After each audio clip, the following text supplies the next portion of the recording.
अहम खबर थी आपको। लाहौर हाईकोर्ट ने पंजाब असेंबली में भर्तियों के केस में परवेज इलाही की जमानत मंजूर कर ली है।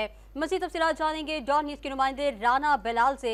राना बिलाल, क्या तफसीलात है आपके पास, आगाह कीजिएगा।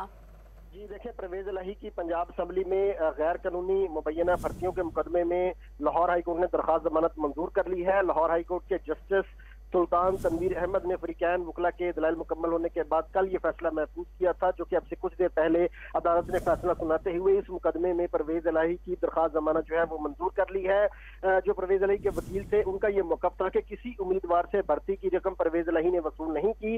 परवेज इलाही का इस भर्ती से भी कोई ताल्लुक नहीं है। एंटी करप्शन ने परवेज इलाही के घर से जैली रिकवरी डाली है और मुकदमा भी ताखीर से दर्ज किया गया है।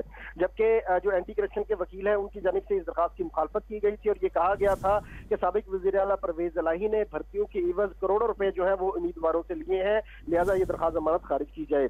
लाहौर हाई कोर्ट ने फरीकैन वकला के दलाइल सुनने के बाद और रिकॉर्ड का जायजा लेने के बाद गुज़िश्ता रोज फैसला महफूज कर लिया था, जो कि अब से कुछ देर पहले अदालत ने फैसला सुनाते हुए पंजाब असेंबली में मुबैना गैर कानूनी भर्तियों के मुकदमे में परवेज इलाही की दरखास्त जमानत मंजूर कर ली है। राना बिलाल हमें तफसीलात से आगाह कर रहे थे, आपका शुक्रिया।